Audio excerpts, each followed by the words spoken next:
Maligayang pagbisita at pagbabalik po sa ating munting channel. Narito na po, ang karugtong ng ating istorya.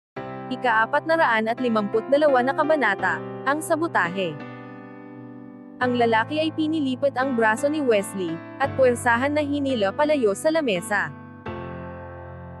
Ang mga bisita ay nagtinginan, malungkot na nagbubulungan sa isa't isa. Sa totoo lang, gusto ko maging tapat, tayo ay tutuong mga walang alam, pahayag ng investment banker, na mas masakit pa sa mga salita ni Wesley. Ayaw ko nang makarinig pa ng kahit anong salita tungkol dito, biglang sambit ni Ethan, mula sa ibang lamesa. Katulad ni Celia, si Ethan ay malalim na nag-iisip tungkol sa kanilang secretary. Paano niya hinayaan na pumasok ang taong ito? Ang lalaki ay tumingin sa mga mata ni Ethan, ito ay nagwawala, at galit tulad ng bayolenteng alon sa dagat. Ang lalaki ay halos umurong sa kanyang kinauupuan, tumingin sa ibaba, at namumula sa kahihiyan. Hindi siya naglakas loob magsalita pa ng kahit ano. Si Alex ay tumayo at nagpunta sa banyo, naglakad siya sa hall at napatingin sa isang sulok, nakita si Wesley kasama ang lalaking humila palayo sa kanila. Sila ay nakatayo lang sa labas ng bathroom, at napansin ni Alex na ang mukha ni Wesley ay basa, siguro ito ay naghilamos, pagtataka ni Alex. Ang lalaki ay nagsindi ng sigarilyo, at winagaway sa mukha ni Wesley, halos ipagsabi muna ang sekreto kanina, maliin na bulong nito. Okay lang, panunuyan ni Wesley, ang mga taong iyon ay hindi pa naririnig ang tungkol sa pamilya Ambrose. Paano nila malalaman ang aking mga pinagsasabi? Hindi ko na makayanan na makita sila na may karapatan, at mas mataas, kailangan silang ibagsak ng kaunti. Panatilihin mong nakatikom ang iyong bibig, sambit ng lalaki. Ngayon nasa iyo na ba ang lahat ng impormasyon ng pamilya Ambrose, at kung paano lumago ng mabilis ang kanilang kumpanya sa loob ng kaunting taon? Kailangan natin ng ebidensya ng tax evasion, at mga kahinahinalang transaksyon na kanilang isinagawa. Huwag kang mag-alala, halos 5 taon na akong CEO, mula nang ma-promote ni Nathan. Ako ang kanyang pinagkakatiwalaan, at alam ko ang lahat. Sigurado ka na kaya mong i-handle ito. Ngumisi si Wesley, nagsumikap ako ng 5 taon, at hindi ko pa rin natatanggap ang paggalang, katapusan ko na, ayaw sa akin ni Lincoln, at ilang ulit na akong sinubukan patalsikin. Hindi nabanggit si Justin at Gideon. Sa tamang halaga, masaya akong ipagkalulo ang pamilya Ambrose. Huwag kang mag-alala tungkol sa pera, nakausap ko na ang Dominic family, kaya susuporta kami sa likod ng mga eksena, pero sa ngayon, mas mainam sa iyo na maging mabuti sa mga patagang pakikipagnegosasyon. Si Wesley ay marahan na tumango, bago nagkaroon ng pagtatakang itsura sa kanyang mukha. Mr. Mitchell, narinig ko na ang iyong nakatatandang kapatid, at si Aiden ay nagtatrabaho kay Major, mukhang mabuti naman silang kaibigan, bakit gusto mong pabagsakin ang pamilya Ambrose? Ang pag-atake sa pamilya Ambrose ay baliwala kay Wesley. Sa abot ng kanyang kaalaman, wala naman kahit anong hidwaan mula sa dalawang pamilya, at lahat ng mga pagtutulungan ng pamilya ay tapat. Ang tanong ay may kakaibang isipin, at si Mr. Mitchell ay walang nagawa kundi tumawa.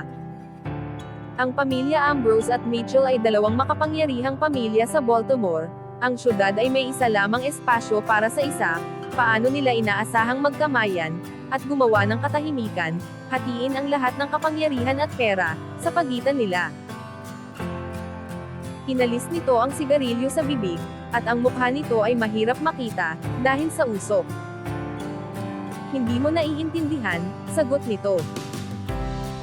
Mula sa aming perspektibo, ang pagsibol ng Ambrose Group, ay hadlang sa aming pagpapalawak. Hindi ito personal, ito ay negosyo. Ang commercial empire ay hindi pwedeng magkaroon ng dalawang hari. Ang syudad na ito ay hindi ganoon kalaki upang maglaman ng dalawang pamilya, hindi magtatagal ay mauunawaan mo ito. Sa narinig ni Alex, sa wakas ay nauunawaan na niya ang lahat, nagpunta siya sa hapunan, upang makarinig tungkol sa kanyang pamilya, at hindi sinasadyang nasumpungan ang mahalagang pagtuklas, tungkol sa pagsasabotahe ng pamilya Mitchell sa pamilya Ambrose. Maraming haka-haka ang paikot-ikot sa isip ni Alex. Ito ba ang pinakabagong pagkakasunod-sunod na pagsalakay at paninira, upang durugan ang aming pamilya? Na-focus ang lahat sa mabilis na development ng pamilya Ambrose sa loob ng kaunting taon, walang nakapansin na nahalina ang pamilya Mitchell sa kanila. Sa narinig mula sa mga sinabi ng nakababatang Mitchell, lumalabas na hindi lang sila ang pamilyang papalapot sa kanila. Kung wala silang resources na ibunyag sa publiko ang Ambrose, malamang na nakipagsanib puwersa ito sa ibang mga pamilya. Ang paghihiganti sa Mitchell ay hindi ganoon kasimple, mas higit pa ito sa hirap ng pamumuhay at kamatayan. Si Wesley ay naging empleyado ni Nathan ng ilang taon, pero ang lolo nito ay hindi siya gusto. Sa isip ni Alex, baka may nalaman ito masama tungkol sa kanya, kaya ito pinalitan, at tama ang kanyang instinct. At nang mag-offer ng bayad ang pamilya Mitchell, mabilis siyang nagtraidor sa aming pamilya.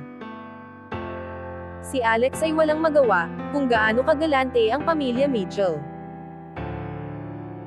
Sila ay magbibigay ng $15 million kay Wesley, habang ang kabuuang sweldo nito sa isang taon ay hindi pa umabot sa 1 milyon.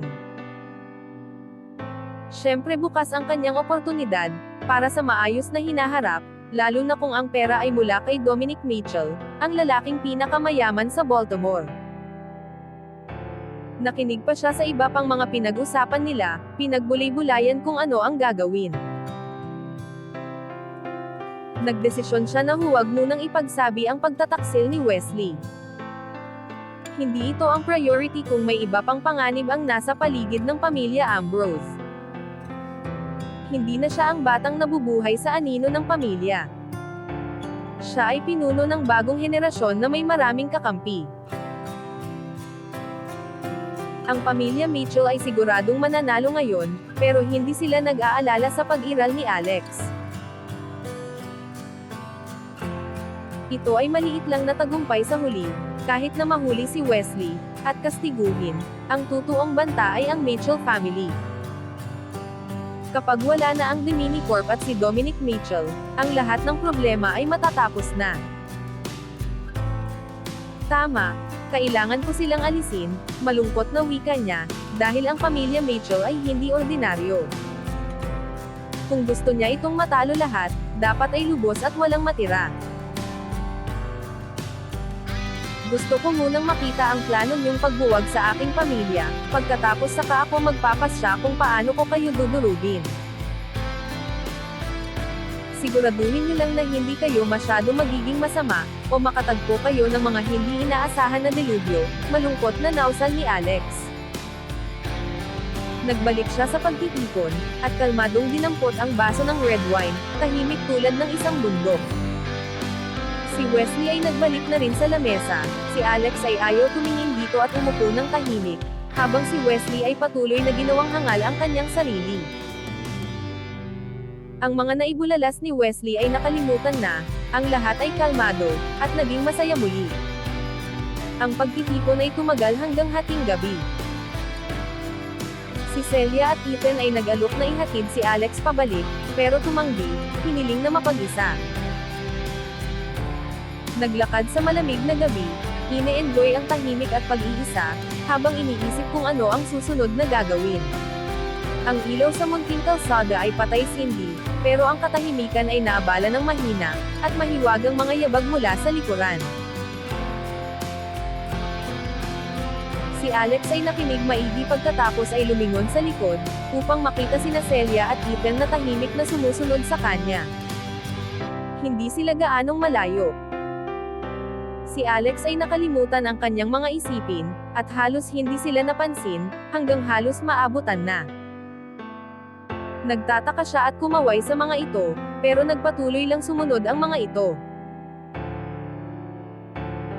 "Hello Mr. Alex," tawag ni Celia, Ang mukha nito ay medyo namumula, habang binilisan ng kaunti ang lakad, upang makasabay sila. Alam kong gabi na at hindi dapat kita inistorbo, pero gusto ko muling imungkahi sa iyo ang posisyon bilang training instructor sa Military Academy. Malugod naming pahahalagahan ang iyong mga instructions at talento. Nasabi ko na sa iyo, sagot ni Alex. Sa umpisa pa lang, ang tanging dahilan kung bakit siya tumulong ay para protektahan si Heidi. Ngayong ligtas na ito, tapos na ang kanyang trabaho, sa pagkakataon ngayon ay hindi na siya papayag. Pero si Celia at Ethan ay matigas ang ulo na sumusunod sa kanya. Si Alex ay nag-atubiling ngumiti. Habang papalayo sila sa kalsada, ay lalong nagiging tahimik, ang tanging tunog lamang, ay ang kanilang mga yabag. May mali dito, tahimik na kumanto ni Celia. Tama, sobrang tahimik, sagot ni Ethan. Hindi pa ako nakakapaglakad dito, hindi ako makapaniwala na sobrang dami pa rin ng tao dito, kahit 10 oras ng gabi. Dahil narito sila para sa atin, sagot ni Alex. Si Celia at Ethan ay napaisip, ano ang ibig mong sabihin na narito sila para sa atin, tanong ni Ethan. Hanggang dito na lamang po muna, at maraming salamat po sa pakikinig. Maaari po bang humingi ng suporta, para sa ating munting channel? Hanggang sa susunod po muli. Stay safe and God bless.